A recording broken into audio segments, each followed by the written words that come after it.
Students, in continuation with the small intestine, today we will discuss intestinal tuberculosis. Okay, so how does a patient get intestinal tuberculosis? Mostly it is because of the swallowing of the sputum, which contains Mycobacterium tuberculosis.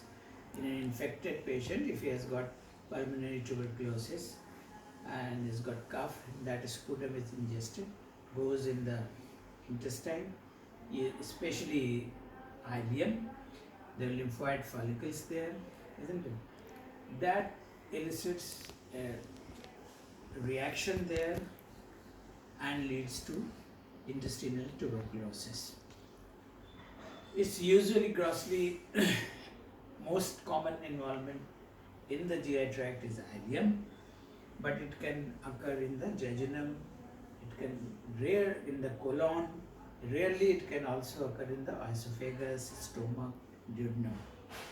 Okay, so esophagus, stomach, duodenum can be involved rarely, whereas ileum is most commonly involved, jejunum can be involved, and large gut, especially the right side, cecum, ascending colon can be involved.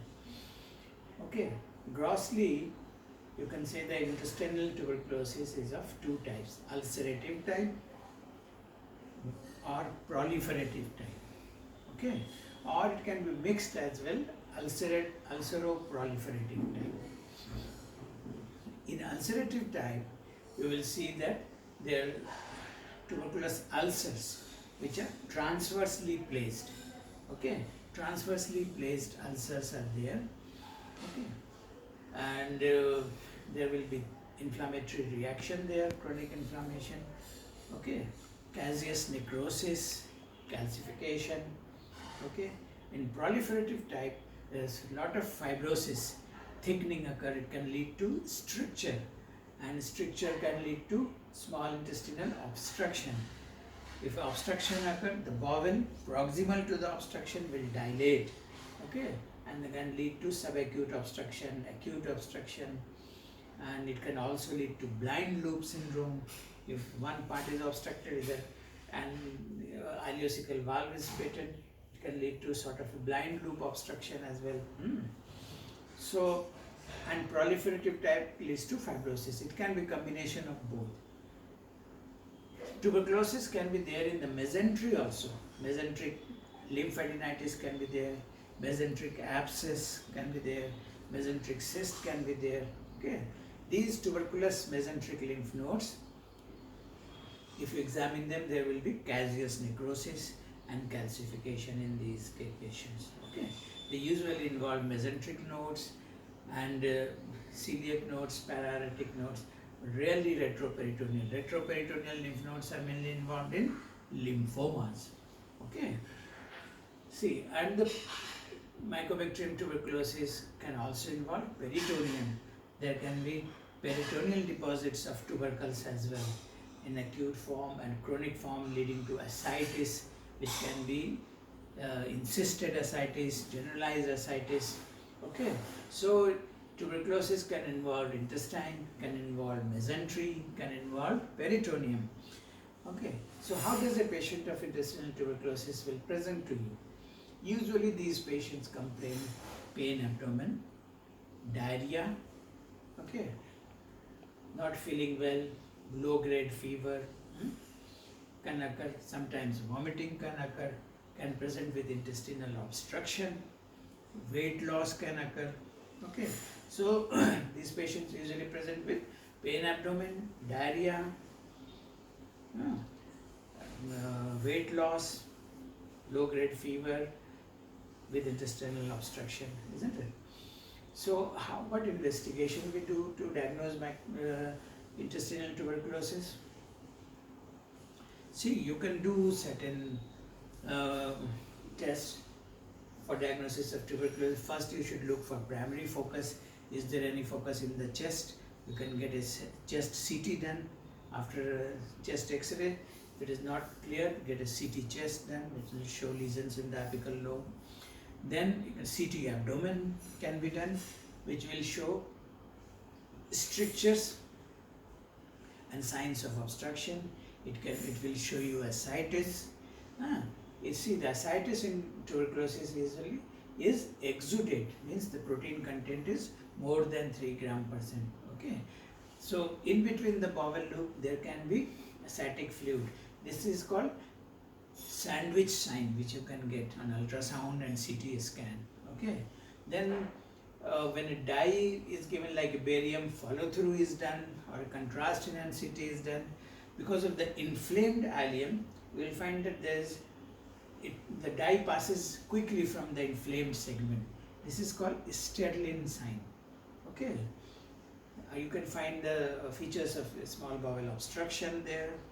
You can find mesenteric lymph nodes, and these lymph nodes on CECT will show a hypoechoic area which shows caseous necrosis, and there is peripheral rim of enhancement, and there could be calcification. So caseous necrosis, peripheral enhancement in the lymph node, and calcification is highly suggestive of intestinal tuberculosis. Okay, what happens here? You see the ileum is mostly involved, so ileum becomes thick and it pulls up the cecum. The ileocecal valves become open, so it looks like an inverted umbrella. If you see, the ileum will be like the handle of the umbrella, and these spokes will be ileocecal valve. So it looks like an inverted umbrella. This is called Fleischner sign. Okay, cecum is pulled up. It becomes subhepatic, and sometimes it gives a pseudo kidneys appearance. Okay, so you have a rapid emptying of the dye or barium, which is called Sterling sign.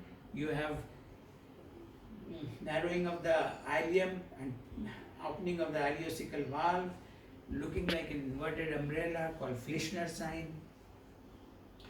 And so these are the signs, some of the signs in which you get in intestinal tuberculosis. And of course, mesenteric lymph nodes, multiple lymph nodes you will see, ascites you will see. Then you can confirm this by if you take biopsy, or if you take ascitic fluid and you can stain it for AFB, acid-fast bacilli, or you can go for the culture of these in Lowenstein Jensen media and other media, where you can grow, if you can grow the bacteria, that is suggestive of Mycobacterium tuberculosis. If not, there are various other tests these days like CBNAT, TrueNAT. CBNAT is cartridge-based nucleic acid amplification test. Okay, here the nucleic acid, the genetic material of the Mycobacterium tuberculosis is amplified and it's seen. You can have interferon test, which is called TB Gold test. Here the interferon produced by the T cells, the effector T cells, that is detected in the blood. You can also do PCR, polymerase chain reaction test, and that will show whether the genetic material of the Mycobacterium tuberculosis is present or not. Okay, but the problem is these tests will only tell you that Mycobacterium tuberculosis is present, but it doesn't tell you whether it is a latent infection or it is an active infection. Okay, so you can isolate the bacteria in sputum or in the body fluid, or you can stain it, you can culture it, and you can do these nucleic acid amplification test, CBNAT test, TrueNAT test, PCR test to look for Mycobacterium tuberculosis. Once you have confirmed your diagnosis, what do? We usually treat abdominal tuberculosis by anti-tuberculous drug. Here also, in category 1, in first 2 months, we give 4 drugs. Okay, rifampicin, INH, ethambutol and pyrazinamide. 4 drug regime is given according to the body weight for 2 months. Then for subsequent 4 months, you give 2 drugs, rifampicin, INH. 6 months must be given. Sometimes you have to give for more, like instead of 6 months, you have to give for 8-9 months, sometime up to 1 year you have to give. Okay, in relapsed patient, of course, you will, in category 2 patient, you will have to add on other anti-tuberculous drug. These drugs should be effective in patients with intestinal tuberculosis. If intestinal obstruction occurs is because of the stricture and all and patient not responding, then the role of surgery comes. In surgery, we'll do a laparotomy and usually we resect the involved segment. If a stricture segment is there, we resect it and do anastomosis. If ileum and cecum is involved, you can do a right hemicolectomy and anastomose ileum with the transverse colon. Okay, so these are the surgical thing we do. So that finishes intestinal tuberculosis. Thank you.